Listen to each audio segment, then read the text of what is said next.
समय के साथ ये है पाटनगर न्यूज, साहस सच दिखाने का। भारतीय वायुसेना को 12 नए Sukhoi fighter jet Su-30 MKI मिलने जा रहे हैं, जिससे देश की रक्षा ताकत को और अधिक मजबूती मिलेगी। रक्षा मंत्रालय ने इस सौदे के तहत हिंदुस्तान एरोनॉटिक्स लिमिटेड HAL के साथ 13,500 करोड़ की डील साइन की है। इस सौदे के तहत बनने वाले सुखोई जेट्स का 62.6% निर्माण भारत में किया जाएगा। ये विमान HAL की नासिक डिवीजन में तैयार किए जाएंगे, जो देश की आत्मनिर्भर भारत पहल को मजबूत करने की दिशा में एक बड़ा कदम है। रक्षा मंत्रालय ने इस डील पर बयान जारी करते हुए कहा कि यह सौदा न केवल भारतीय वायुसेना की क्षमताओं को बढ़ाएगा, बल्कि घरेलू रक्षा उद्योग को भी नई ऊंचाइयों पर ले जाएगा।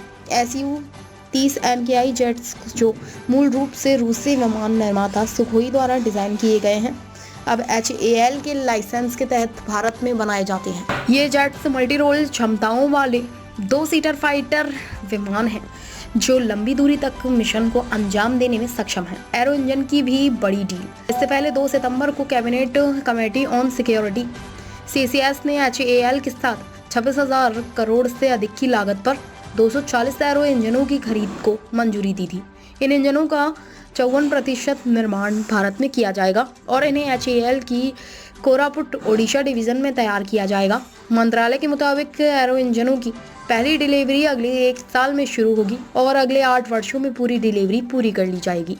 भारतीय वायुसेना को होगा बड़ा लाभ।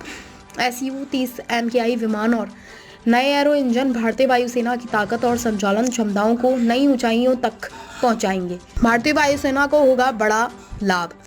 Su-30 MKI विमान और नए एरो इंजन भारतीय वायुसेना की ताकत और संचालन क्षमताओं को नई ऊंचाइयों तक पहुंचाएंगे। इन विमानों को देश की रक्षा जरूरतों के अनुरूप तैयार किया जाएगा और इनमें अत्याधुनिक तकनीक का इस्तेमाल होगा।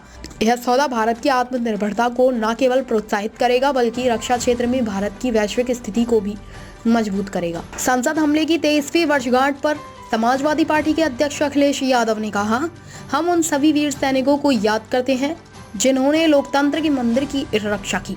उन्होंने बहुत बहादुरी से लड़ाई लड़ी और राजनीतिक नेताओं की जान बचाई। वन नेशन वन इलेक्शन पर बोलते हुए उन्होंने कहा, one nation one election BJP का चुनाव जीतने का जुगाड़ है। संसद में संविधान पर बहस को लेकर अखिलेश यादव ने कहा, संविधान की रक्षा करना हर किसी की जिम्मेदारी है। संविधान हमें पीढ़ी परिवार आगे बढ़ने का रास्ता दिखाता है और हमारी सुरक्षा करता है। पीढ़ी परिवार का दायित्व है कि संविधान की रक्षा करे।